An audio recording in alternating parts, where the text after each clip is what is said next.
नमस्कार, मम्मीच्या रेसिपीमध्ये तुमचं स्वागत आहे। आज ना मुळ्याच्या शेंगांची भाजी बनवून दाखवते। मुळ्याच्या शेंगांची भाजी बनवायला लागणारे साहित्य, ह्या मुळ्याच्या शेंगा आहेत, हळद, ओला खोबरा आहे बारीक करून घेतलाय, तेल, मीठ, कांदा कापून घेतलाय, मिरची आणि कढीपत्ता। सगळ्यात पहिले आपण या मुळ्याच्या शेंगा तोडून घेऊ। हे बघा, मुळ्याच्या शेंगा अशा मोठ्या असतात, छोट्या असतात। ह्या एकदम कवळ्या आहेत ना, म्हणून या छोट्या आहेत मुळ्याच्या शेंगा। ह्या अशा तोडून घ्यायच्या आहेत, त्यांना हे काढायचं आणि हे असं।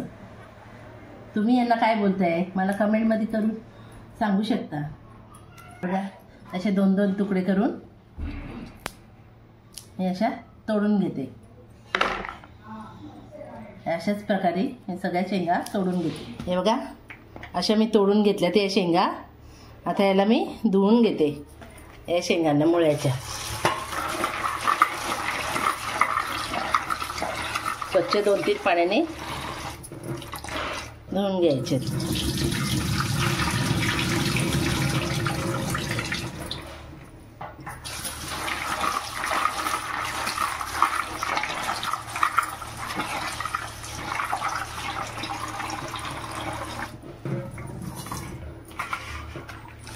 मी हे काढून घेते।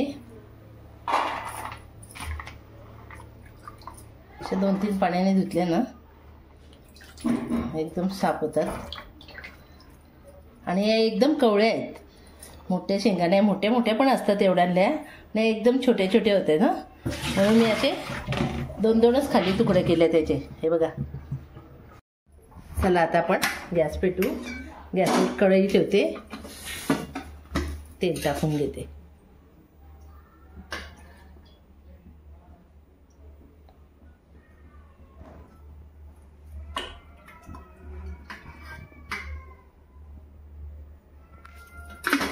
तेल गरम झालंय आपला, मिरची टाकून घेते,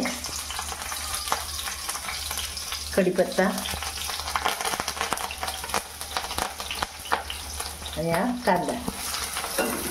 एकदम बनवायला सोपी आहे, कांदा मिरची, आणि जास्त वेळ पण नाही लागत त्या भाजीला बनवायला।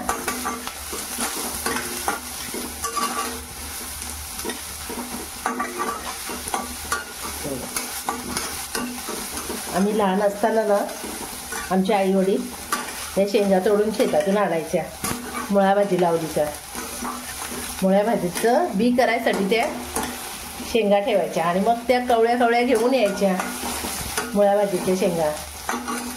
खूप टेस्ट लागायची ती भाजी, माझी आई बनवायची ना, खूप आवडायची मला। आता मी बाजारात गेलो त्या दिवशी तर मला दिसल्या त्या शेंगा मुळ्याच्या, तर मी ती घेतली। कांदा आता झालेला आहे, आता याच्यात आपण हळद टाकून घेऊ।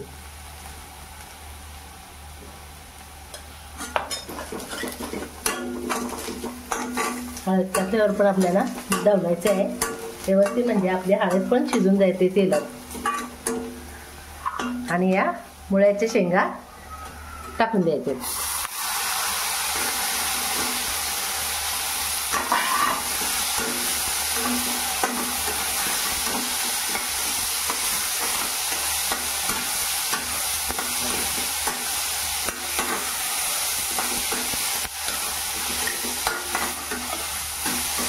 आणि याच्यात लगेच आता मीठ टाकून घ्यायचं आपल्याला, म्हणजे शेंगा मीठ टाकल्यावर शिजून जाते।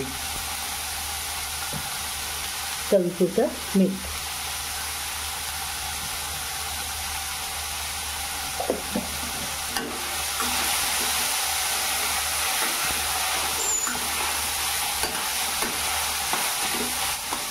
याच्यावर आपल्याला झाकण ठेवायचे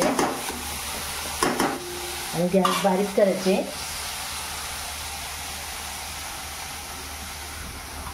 याचं झाकण ठेवते मी थोडं पाणी ठेवते त्याच्यावर, म्हणजे आपल्या शेंगा वाफेवरच शिजतील। हे बघा, असं ताटावर थोडं पाणी ठेवायचं आणि 1 मिनिटाने झाकण काढून बघायचं। तर हे असंच ठेवते मी।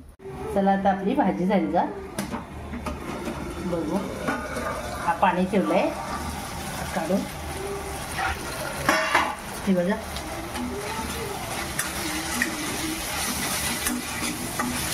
मस्तपैकी भाजी झालेली आहे. हे बघा भाजी शिजली आहे. याच्यात आपण आता हा ओला खोबरा टाकू. ओला खोबरा टाका नाही टाका तरी पण ती भाजी टेस्ट लागते. नाही टाकलं तरी पण खायला एकदम टेस्ट लागते आणि टाकले तरी पण चांगलं. तुमच्यावर आहे खोबरं टाका नका टाकू. बघा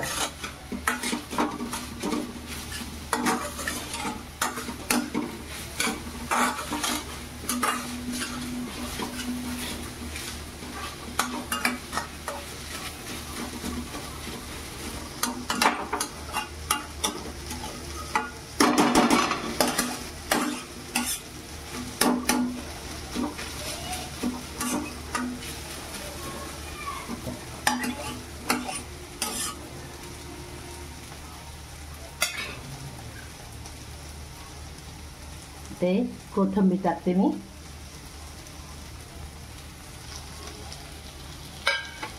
आणि गॅस बंद करते.